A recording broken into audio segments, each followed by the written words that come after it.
For tens of thousands of years, the speed of human civilization was limited to the length of a stride. Armies moved slowly, trade crawled across deserts, and messages drifted between villages at the pace of exhaustion. But somewhere on the sweeping, wind-beaten grasslands of Central Asia, a quiet revolution began. A revolution not forged in metal or fire, but born on the back of a wild, trembling creature, the horse. When humans first learned to ride, the world gained a new heartbeat, fast, loud, and unstoppable. Those early riders weren't warriors at first. They were herders, hunters, nomads tracing the endless horizon. To them, the horse was simply a way to survive longer journeys. But every great innovation begins as an accident. A child learns balance on a horse's back. A hunter tests a bow while moving. A traveler realizes he can reach 3 villages before dusk. Slowly, a bond forms, one that will transform both species forever. By 3500 BCE, burial mounds across the Eurasian steppe reveal the rise of true horse culture. Worn teeth from early bridles, leather harness fragments, and horses sacrificed to honor fallen chiefs. These weren't simple animals anymore. They symbolized status, mobility, and power. A mounted rider suddenly towered over foot soldiers, moving with a speed no enemy could anticipate. In a world where distance meant danger, mobility became the ultimate weapon. At this turning point in history, exactly the kind we uncover here on Money Archivist, the first cavalry cultures emerged. The Sintashta and early Indo-Iranians engineered lightweight chariots made of wood, bone, and sinew.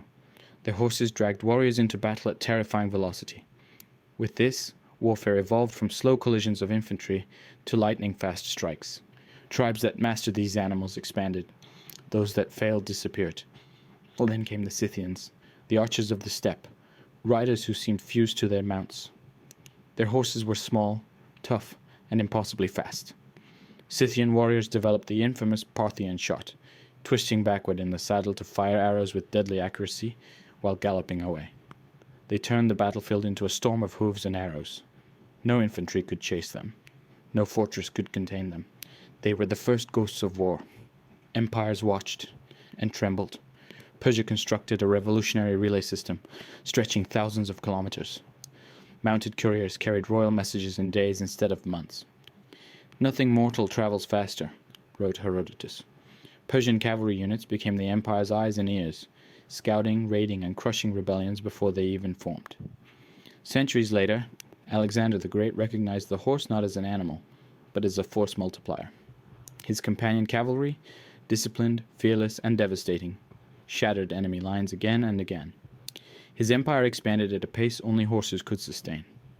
Rome, initially skeptical of cavalry, eventually adopted entire regiments from Numidian riders, Armenian bow horsemen, and Gallic heavy cavalry. Even the mighty legions learned a truth older than empire.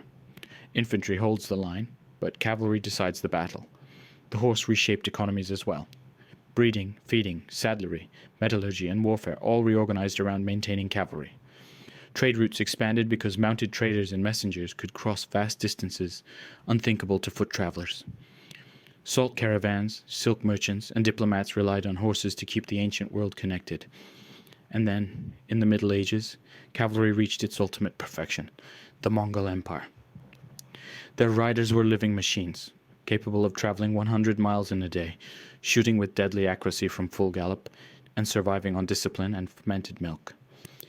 In a lifetime, horses carried Genghis Khan's armies from the Pacific to the gates of Europe, reshaping culture, warfare, and commerce across continents. From the first chariot to the last armored knight, the pattern is clear. Every civilization that mastered the horse rose with astonishing speed. Horses were not just transportation. They were engines, biological machines that projected power, expanded economies, spread ideas, and redefined geography. Even today, long after machines replaced muscle, the legacy remains embedded in our language. Chivalry, cavalry, and horsepower. They remind us of the ancient truth. Humanity did not conquer the world on foot. We conquered it on horseback,